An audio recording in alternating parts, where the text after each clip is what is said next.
हे कर्म केल्याने खूप त्रास सहन करावा लागतो. मित्रांनो, गरुड म्हणाला, हे केशवा, मला अशी चिन्हे आणि ज्या प्रजातींमध्ये आत्मा जातात त्या पापांबद्दल सांगा. यावर श्री भगवान म्हणाले, ज्या पापांमुळे नरकातून आलेले पापी येतात आणि त्यांना चिन्हांकित करणारे पाप माझ्याकडून ऐका. ब्रह्महत्या हा क्षयरोगी असतो, गोहत्या करणारा हा मूर्ख आणि कुबड्या असतो. मुलीला मारणारा कुष्ठरोगी असतो आणि या तिन्ही पाप्यांना चांडाळ योनी मिळते. स्त्रीला मारून गर्भपात घडवून आणणारी व्यक्ती पुलिंदा बनून रुग्ण बनते. जो व्यभिचार करतो तो नपुंसक असतो आणि जो धन्याच्या पत्नीशी व्यभिचार करतो तो त्वचारोगी असतो.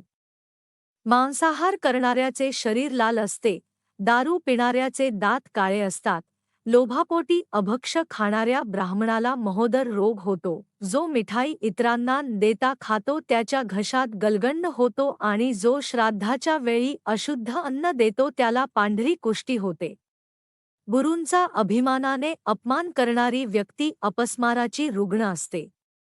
वेदांवर टीका करणारा निश्चितच पंडुरोगी आहे.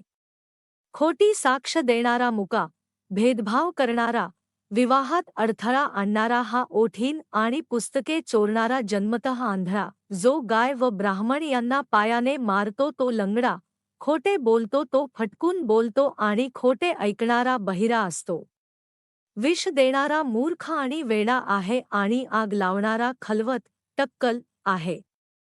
पाल, मांस विकणारा दुर्दैवी आहे आणि जो इतरांचे मांस खातो तो आजारी आहे. जो रत्ने लुटतो तो हीन जातीत जन्माला येतो, जो सोने चोरतो तो खोडकर आणि इतर धातू चोरणारा गरीब असतो. अन्न चोरणारा उंदीर आणि जो भात चोरतो तो श्लभ, टोळ. मित्रांनो, स्त्री आणि पुरुष शारीरिक संबंध ठेवण्यासाठी कोणकोणते कर्म करतात आणि असे कर्म केल्याने त्यांना पुढच्या जन्मात काय प्राप्त होते पहा. मित्रांनो, आज आपण हे पाहणार आहोत की स्त्री आणि पुरुषाने असे कोणते कर्म केल्याने त्यांना पुढच्या जन्मात नपुंसक व्हावे लागते. एखादी स्त्री आपल्या पतीला सोडून दुसऱ्या पुरुषाशी संबंध ठेवते, तिला पापीचा भागीदार मानले जाते. अशा स्त्रियांच्या आत्म्याला खूप त्रास सहन करावा लागतो.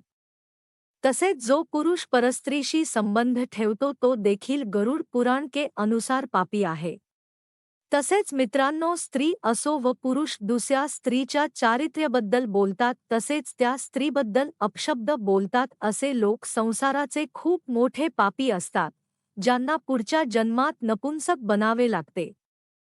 जो पाणी चोरतो तो चातक आणि जो विषाचा व्यवहार करतो तो वृश्चिक, विंचू. हा मोर भाजी चोरतो तो चुंदरी आहे. जो सुगंधी वस्तू चोरतो तो नाचतो. मध चोरतो, गिधाड मांस चोरतो आणि मुंगी मीठ चोरते. जंगलात एक माकड आहे जे तांबूल, फळे, फुले इत्यादी चोरतात.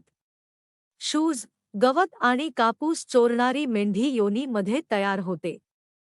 जो उग्र कृत्ये, क्रूर कृत्ये करून उदरनिर्वाह करतो, वाटेत प्रवाशांना लुटतो आणि ज्याला शिकारीचे व्यसन आहे, तो कसायाच्या घरातील बकरी होय. विष पिऊन मरणारा हा डोंगरावरचा काळा साप आहे. ज्याचा स्वभाव अमर्याद आहे, तो निर्जन जंगलातला हत्ती आहे. द्विज, ब्राह्मण, क्षत्रिय, वैश्य, जे स्वतःचा त्याग करत नाहीत आणि सर्व काही खातात आणि जे तपासता अन्न खातात ते निर्जन जंगलात वाघ आहेत. जो ब्राह्मण गायत्रीचे स्मरण करत नाही आणि जो संध्योपासना करत नाही, ज्याचे अंतरंग भ्रष्ट आहे आणि बाहेरून ऋषीसारखे दिसते, तो ब्राह्मण बगुला आहे.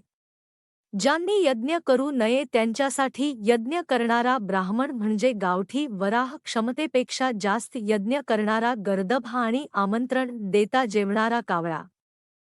जो योग्य शिष्याला ज्ञान देत नाही तो ब्राह्मण बैल होय. जो शिष्य गुरुची सेवा करत नाही तो बैल आणि गाढव असतो.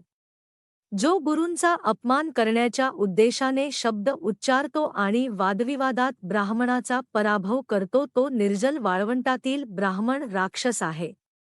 जो वचन देऊन द्विजला दान देत नाही तो सियार होय. सत्पुरुषांचा अनादर करणारी व्यक्ती ज्वलंत कोल्हाळ आहे. जो मित्राचा विश्वासघात करतो तो डोंगरी गिधाड असतो आणि जो खरेदीत फसवणूक करतो तो घुबड असतो. जो वर्णाश्रमाचा धिक्कार करतो तो जंगलातील कपोत असतो.